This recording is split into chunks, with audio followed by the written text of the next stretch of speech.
আকাশপথে হামলার পর এবার কি তবে যুদ্ধের ময়দান সরাসরি ইরানের মাটি? পারস্য উপসাগর পেরিয়ে ইরানের মূল ভূখণ্ডে কি পা রাখল মার্কিন স্পেশাল ফোর্সের তুখোর কমান্ডোরা?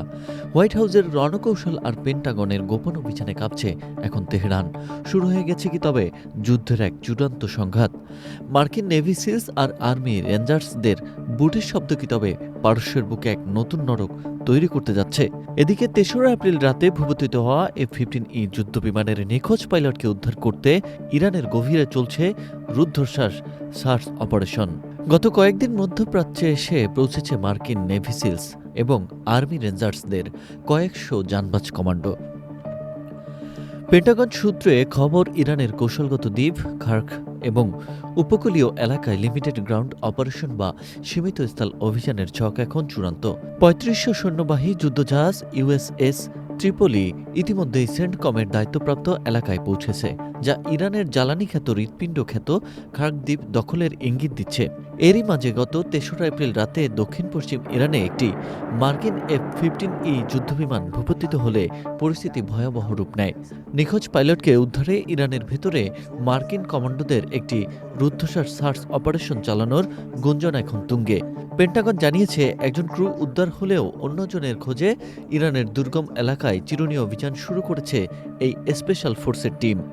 অন্যদিকে তেহরানের হুঁশিয়ারি, মার্কিন বুট ইরানের মাটিতে পড়লে তা হবে তাদের জন্য ঐতিহাসিক নরক। ১০ লাখ ইরানি সেনা এবং বাসিজ আধা সামরিক বাহিনী এখন সীমান্ত পাহারায় মোতায়েন করা হয়েছে। আকার জুড়ে চক্কর দিচ্ছে হাজার হাজার কামিকাজে ড্রোনের ঝাঁক। IRGC কমান্ডোরা স্পষ্ট করেছেন যে হরমুজ প্রণালী পুনরুদ্ধারের যে কোনো মার্কিন চেষ্টা হবে একটি আত্মঘাতী পদক্ষেপ।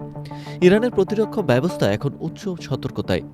বিশেষ করে তেহরান এবং ইস্পাহানের পারমাণবিক কেন্দ্রগুলোর চারপাশে দুর্ভেদ্য দেওয়াল গড়ে তোলা হয়েছে।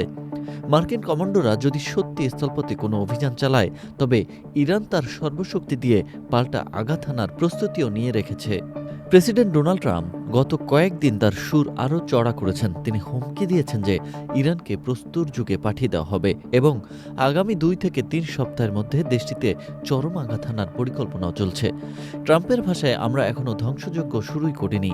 এই বিশেষ বাহিনীর উপস্থিতি কি কেবল পাইলট উদ্ধার, নাকি ইরানের পারমাণবিক কেন্দ্রগুলোকে বড় কোনো সার্জিক্যাল স্ট্রাইকের পূর্ব প্রস্তুতি? পেন্টাগনের প্রধান পিট হেগসেথ এবং পররাষ্ট্রমন্ত্রী মার্কো রুবিও সামরিক ও কূটনৈতিক চাপের সংমিশ্রণে ইরানকে কাবু করার চেষ্টা করছেন। কিন্তু বিশালাকার স্থল অভিযান নাকি কেবল গুরুত্বপূর্ণ স্থাপনায় কমান্ডো রেইড, সেটি এখন সবথেকে বড় প্রশ্ন। বিশ্ব এখন রুদ্ধশ্বাসে তাকিয়ে আছে পারস্য উপসাগরের দিকে, যেখানে যেখানে মুহূর্তের একটি স্ফুলিঙ্গ জন্ম দিতে পারে তৃতীয় বিশ্বযুদ্ধের।